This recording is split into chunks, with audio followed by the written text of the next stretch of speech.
Okay, good morning and good afternoon or evening, Mr. X's students.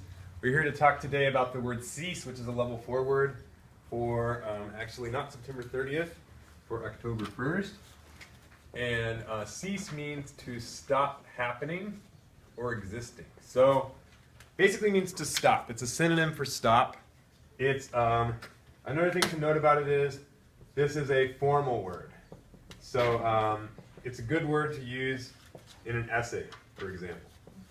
Like a lot of our academic vocabulary, we don't use it so much like in conversation. We usually just say stop. This is a more formal synonym. And but it means to stop happening or existing. So it's not like, the one thing it's not is it's not like stop the bus. It's not something that's moving. But it's if something is happening and you want it to stop. Like, cease making that noise, you could say to children. Although you usually would say stop, but if you wanted to be more formal, we need to. It's kind of polite way. It's a polite, yeah, not to say that stop is not polite. We have different levels. We have impolite, then we have neutral, like normal, regular, like stop.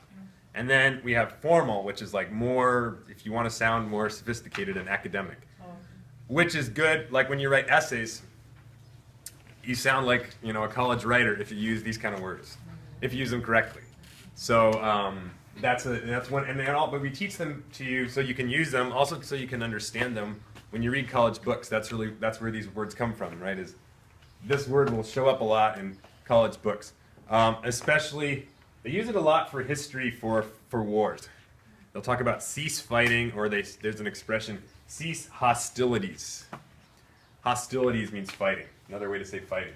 So to stop happening or existing, to stop something from happening or existing. And it's a formal word. We can use it after the word cease.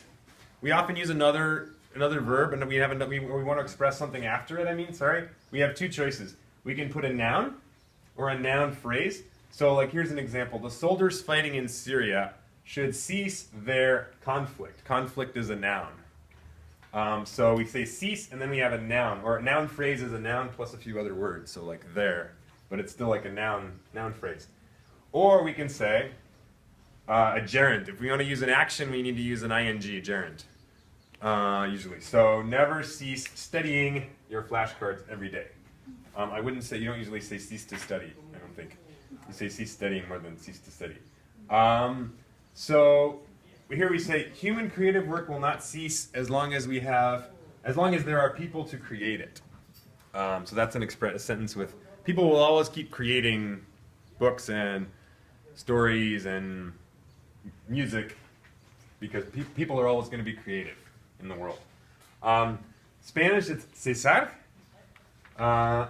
Word families. Ceaseless means never ceasing, never stopping. Continues forever. Unceasing is a synonym for ceaseless. They both mean it never stops.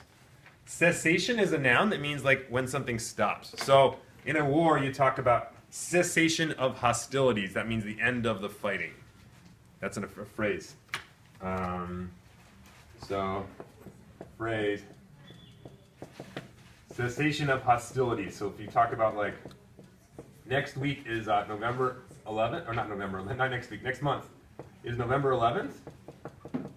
It's a holiday that remembers the end of World War I was on November 11th. So that was the cessation of hostilities.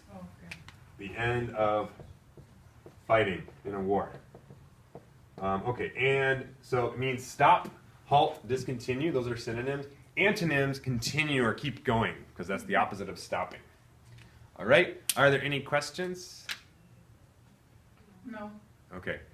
You know, well, one thing I'm realizing, though, I think I was wrong. I think you can sometimes use it with to also. Oh, yeah? I think I was wrong about that. Now I'm on videotape contradicting myself. But that's the thing about live video. Yeah, I think actually you can say that also. So I could say never cease to study. You can say both. You can say, because sometimes there are words that can be followed by gerund or infinitive. Because, like, I'm thinking expressions that never cease to amaze me. Yeah, you can use to. I'm sorry for that, everybody who's watching. I got it wrong the first time. Both are okay. Both are okay. All right. Thank you very much for watching.